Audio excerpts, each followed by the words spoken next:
Hello again, everybody, and this video is going to be about lessons that I've learned from Santa Muerte since about 2015, maybe 16. So, mind you, these are lessons I've learned and am still working on. That's why they're lessons, because they haven't been perfected and they're bound to repeat. And they're basic and common sense, and everybody should know these, but sometimes we need a reminder because when we get caught up in the heat of the moment or we get caught up in a situation, we tend to forget. So I have 9 that I wrote down. I've posted them on Instagram and on Facebook, but I'd like to share them here. So and these are also lessons that a lot of other devotees have learned along the way. So, the first one is, it ain't for you to judge. And that should be common sense, right? Some people say, nobody can judge me but God. And other people say, you're not my judge. Well, the reason this has come into a lesson for me is because I was always the first one to be quick to judge. I judged a book by its cover. I would judge people based off of initial impressions, and I would judge situations when not knowing the totality of what's really going on. Sometimes a person can come off as a very bad person or can come off very negative or in a bad light, but you really don't know the whole situation. So if you don't give them a chance, and if you don't get to learn the whole circumstance, then you're gypping yourself of a potential fruitful situation. So, number 1, it ain't for you to judge. 2, humble yourself. I think this should be rule number 1. This came about because, once again, based off of the previous rule, it ain't for you to judge, humble yourself. It puts things into perspective. It allows you to see where you sit in the grand scheme of things. And it allows you to be receptive and to take in more and to learn more if you just, put your ego aside. Because the truth of the matter is, this life, this existence, and this nature of ours has been manipulated by our society to think that it's all about us. Well, it's not. We are part of the link, we're a part of the chain, but the universe does not revolve around us. And the more we can be humble and open-minded to other people and to their experiences and to the world itself, to the way things work, then we can get a better understanding and we can get more answers. Number 3, trust your gut. Your gut, your intuition, is a gift. It's a type of radar that's naturally built into us to help us identify whether or not we should or shouldn't, or what is or isn't. It's a very hard thing to explain. Like, say you were trying to explain intuition to a child. It's a very difficult thing to explain, but it's an ability that we're all born with.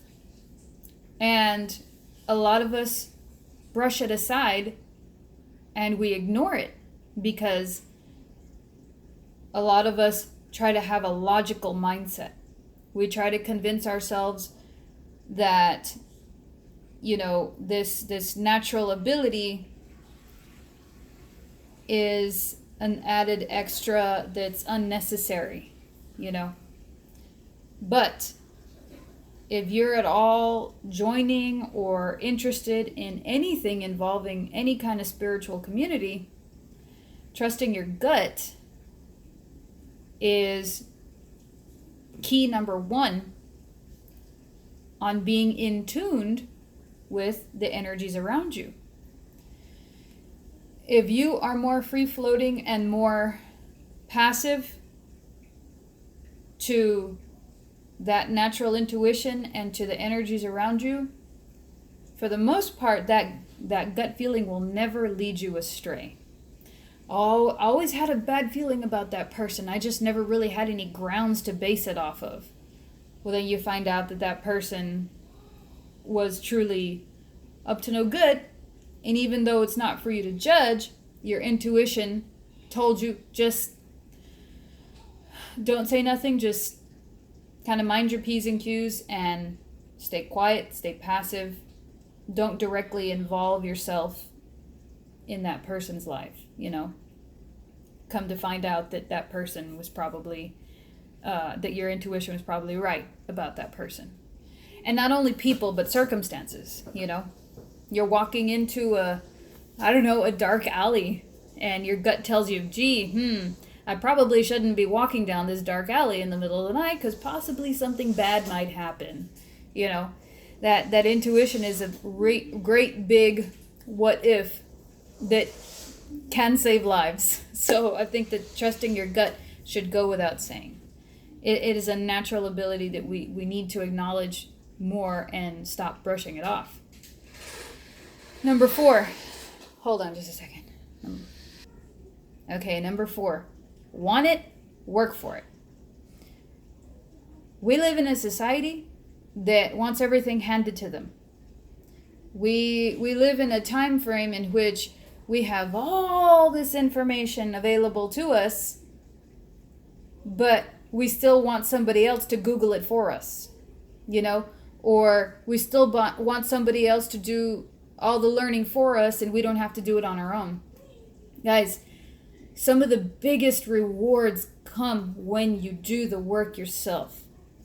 When you take the time to educate yourself and when you take the time to work on the project that you're working on, or when you do more than just sit on your behind expecting things to be handed to you, you will reap many rewards, because in the process you will gain experience, which is something nobody can take away from you, and which is something unique to everybody.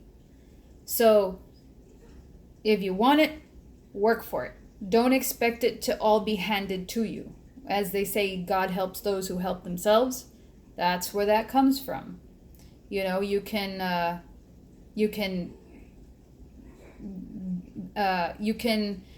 make all the excuses under the sun to not do it yourself, but at the end of the day, being a self-starter is the most rewarding thing you can do for yourself. Okay? Number 5, learn magic. And it's not that easy. It's not an easy feat. This is a lifelong process. But coming into this practice especially, you need to know.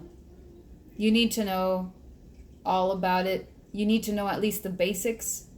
You need to know what to expect based off of the testimonies of other people and what other people have written or said or passed down. You need to know how it works, based on theory, of course, and how it can be manipulated and how it can benefit you. Because let's be real, coming into this practice in particular with Santa Muerte, using magic is like 70-80% of the whole deal.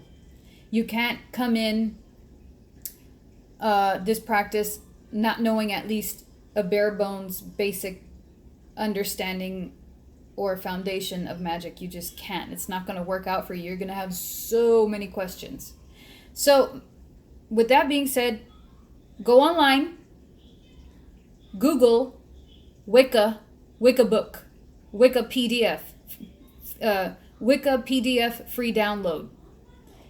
And a lot of, beginner Wicca books will give you a core understanding of how magic works. They cover a good foundation, and teach yourself. Be a self-starter, do this of your own accord. Learn at your own pace. That's another thing. Be patient. Learn at your own pace. Don't rush it. Because when you rush through things, you're forced to go back. And I've done it a billion times myself. You're like, I want it all now. I want the information all now. And I want to know all this and how to do it. Like overnight. Sorry. That's not the way the universe works, and that's not the way magic works. Learn it, but commit it to memory. Practice it. Do it yourself. Get your hands dirty. Because all of these lessons, they come into play with how she operates. She wants us to be self-starters. She wants us to accomplish great things. And she wants us to get that sense of higher learning. But she also wants us to know, just because you know that doesn't mean you're the shit. And that's where the whole humble yourself comes into play, because there's so much more to learn. You're just grasping the tip of the iceberg. Moving on. Number 6, learn control. The reason I say that is a lesson from her is because a lot of us are impulsive, and we're trying to think and do things emotionally when we should just be calm and allowing it to pass. If you learn how to control yourself, control your demeanor to the best of your ability, you will be that much better of a person, because you'll have a level of maturity that indicates you can handle more grandiose, and you can handle harder circumstances that she throws at you, trying to get you to spiritually advance. So if you learn control and you learn how to balance yourself, she'll more likely be like, okay, you seem as though you have advanced to maybe this level, we can move on. But if you act impulsively and you're like kicking your feet and screaming like a child, that's exactly how she's going to treat you. And she's not going to give you what you want. Now, of course, this is my experience. Everybody's different, okay? So the next one, 7, care for yourself. That should go without saying. You can't have a good spiritual experience if your physical experience is dwindling.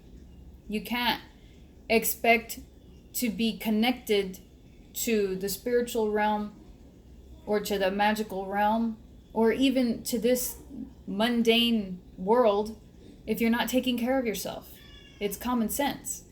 You have to do the best that you can to maintain that equilibrium.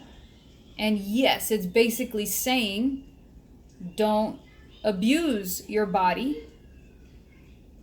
Eat the right things, exercise. Yes, exercise, and eat right or eat better. Stop your smoking, stop your drinking, or at least cut it down. Because the better you take care of this, the better connection you'll have.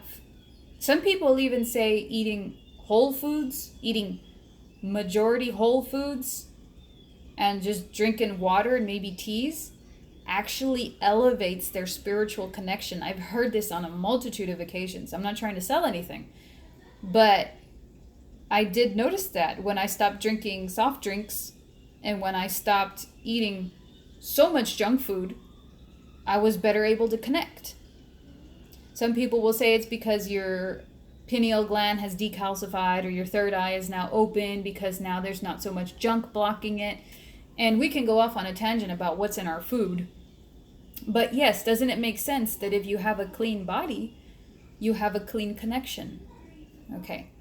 So, and also it's in regards to mental care too. Take care of yourself mentally, mentally, spiritually, physically, all of it. Just take care of yourself. Nobody else is going to do it for you but you. Number 8, show respect to others. This is one that we all have a hard time with.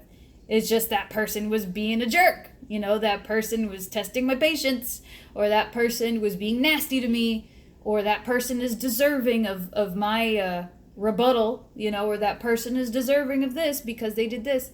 Be that as it may, your initial response should always be respect, because it's what you would expect.